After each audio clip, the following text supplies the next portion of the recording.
I don't know. I was so happy in the beginning that someone wanted to work at my company. It was like, oh, please come here.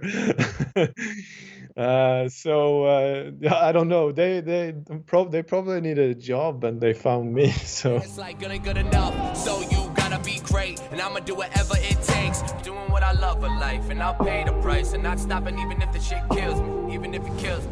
hi everyone and welcome to MattGron's Scaling Up Journey. This is episode 62, and my name is Mattias, aka MattGron, and on the other side we have Svea Malina Landschoff. Matching in white today.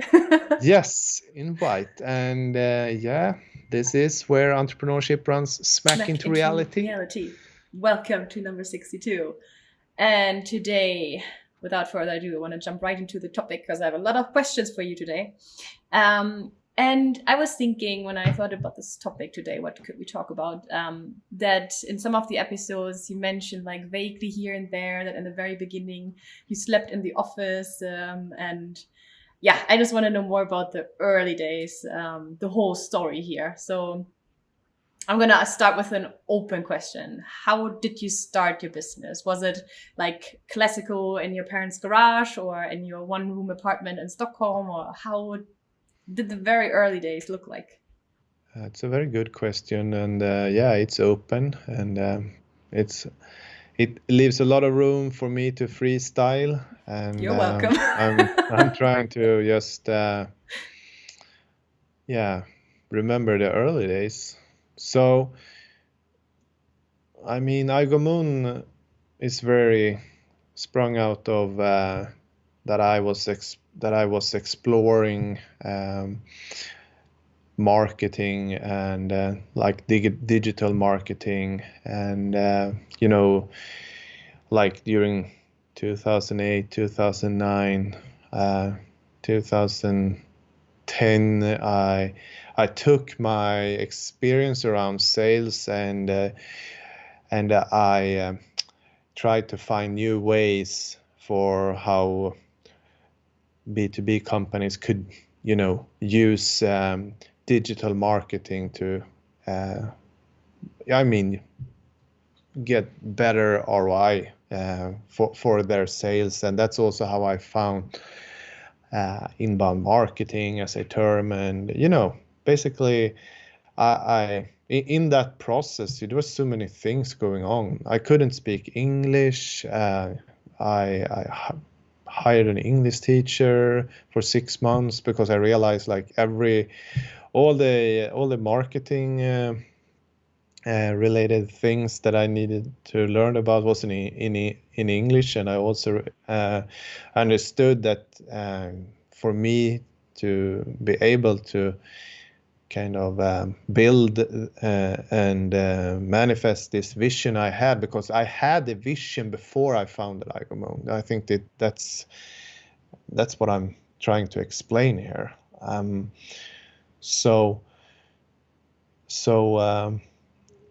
I, in one way, I started as a consultant, but very quickly I ended up collaborating with other people, and I'm my core is not I'm not a specialist. I realized that kind of quick. I want to build team. I want to really build a company. So I think that's how I started. And there was a mix, basically from home.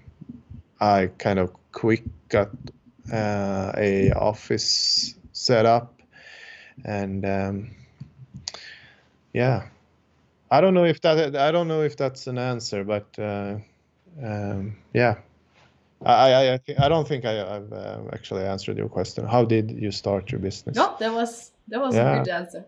But you said there were more people involved, right? I think you mentioned in the very beginning you were 3 people founding iGoMoon. Is that right? Yes. That's true. Who were these people? What were their roles when they founded the company?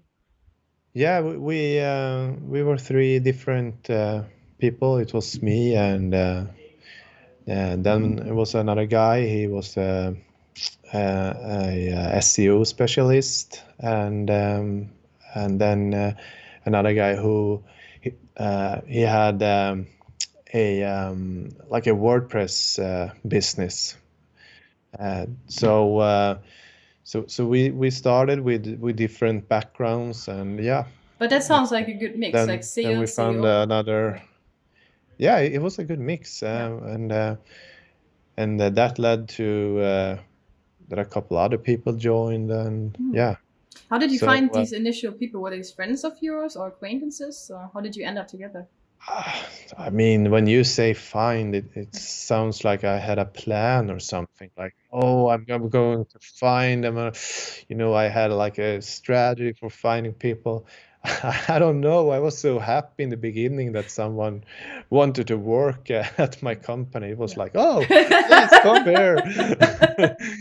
I don't know. They probably needed a job, and they found me. So, yeah, that's but I mean, of course, that's how it probably was in the beginning. Like, they're friends, friends. Yeah, and then their cousin, third degree, Yeah, their exactly. boyfriend from the person. Yeah, yeah, how it is. All right. But I think it's like, because sometimes people, there is like a discussion, kind of often, at least in my head, is it good hiring friends, or should you not do that? I think there is strength and weakness, pros and cons. So, but I mean, there is. I think there is some really good strengths around when people join you because they like what their friends are doing. There is a good commitment there for the company very quick. So I would say I have good experience of that. You mentioned one of the last episodes when we talked about bootstrapping that you built iGoMoon without like external fundings or financial help. But in the very beginning, when you just started out, you didn't only grow your company, but you also had to have food on the table and have an apartment or something. How did you finance the first couple of months maybe? Did you have a side job? Did you have savings? Or did you just jump in the cold water and just work with what you got in through the company? For iGoMoon, I didn't have any savings or no side jobs. So yeah, but I guess in the very beginning you probably didn't have much money, and I kind of want to get to the story that I heard that you were sleeping in the very first office that you had somewhere in the basement. So it sounded like you sacrificed a lot of things in the beginning. Can you talk about that? How did your life look like back then? That's very hard to talk about because I think sacrifice is basically what you do. I mean, but I think as an entrepreneur, when a non-entrepreneur is talking about it, it seems like a big thing. Like you are sacrificing a lot. But I mean, for me, like, is there another option today? No. Was it another option back then? No. It's more kind of, now I have decided to do this no matter what, and then you need to solve things one day at a time. It's not so complicated. It's very practical, but it takes tons of commitment, like emotional commitment. And but of course we could start like you say thing like we could start counting things like you sacrifice your free time, your hobbies, your friends, your girlfriend, your boyfriend, your work-life balance. I mean, we could talk about that for the rest of the episode, like what you sacrifice. But I still want to hear about you sleeping on the couch, Mattias. You need to tell that story. Okay. I really wanted to hear about this. Like, how did this happen? So you got a couch from your parents or something, and then you had this in the office, and this is where you slept for how long, actually? Yeah, but back then when I started iGoMoon, there was a lot of startup years there when I had like different projects going on, and I kind of failed them in many ways, and I learned a lot, of course. So it's only a part of my process, but so when I founded iGoMoon, I was very in debt, and I also sold my apartment to be able to just fill the holes, and I ended up sleeping at the office on a couch for I think there was like 100 days or something before I found another apartment that I could rent. And there's also a story connected to to that with the baseball stick, right? Don't you have a baseball stick that you had back then to protect yourself? Yeah. The office we had, it was on how should I say, on the ground level, and there was like there was just like a super simple door, and I was not sure how many people that actually had the key to this office, before we rented this small space between the wine cellar and and the garbage room. The key. Yeah, so I was sleeping with one eye open. Yeah, like a cowboy, one eye open. So I was ready. Yeah, that was yeah. Now when we talk about it, I almost forgot where I started and how it looked. So my advantage is that sometimes I talk to David, who has known you for a lot longer, obviously. So he has some details here and there that I like to take into my research when I prepare the episode. So yeah. All right. I have one more thing I want to know. So like you said, there was not a really like a beginning. You were working as a consultant before, but when you started out, what were the things you were most excited about? And also maybe the things you struggled with the most in the beginning? I was most excited about being on the journey, building the company. And sometimes when I think back, because that's almost like 8 years, I think, well, almost 9 years maybe, time flies. So when I look back, I sometimes can miss that feeling of I was very light, because there was I think that's a good reminder, because I think over the years, how should I say, like in a different way, pressure builds up. Yeah, now, like you said, you have baggage of the last 9 years with you, and back then you were starting fresh, right? There was not history, anything behind you, and now there's obviously a lot that has happened before. I get that. So yeah, I think I was I probably had my